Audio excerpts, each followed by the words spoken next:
think it was around the time Me Too was going on, Survivor had a season on.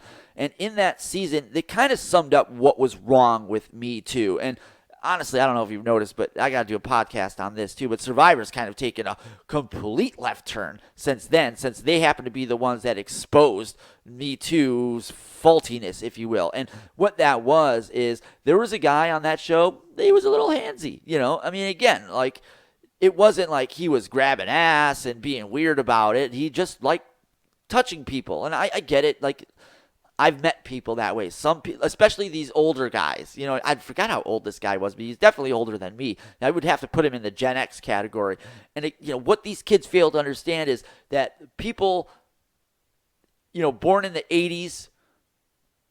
Yeah, born in the 80s and before, like, it was a completely different world for these people. And you have these woke 20-year-olds trying to essentially just force their way of life onto these older people who have been living their life for such a long time in a certain way. And now they're all being asked to, pivot on a dime. And that's just not how it works, unfortunately. But anyway, enough rambling about nonsense here.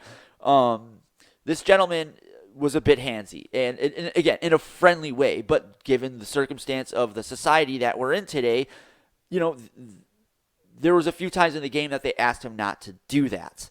Now, I believe this was filmed before I think this was the fall, the one that came out in the fall, so that means they had filmed this before Me Too. I could be wrong about that, but if I'm remembering correctly, I think this aired in the fall as Me Too was happening. So it just happened to be a coincidence that this happened and aired during the Me Too movement. And what had happened was they asked this guy to stop doing that, and he, I guess, didn't really stop.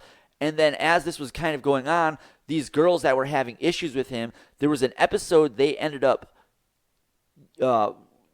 I forgot the intricacies of it, but they wanted to vote this guy out, and what they ended up doing was using his handsiness against him. So it wasn't the fact that he was being handsy that made them uncomfortable. They were just saying that in order to achieve, a goal down the line, and that is essentially what became the issue with the Me Too movement.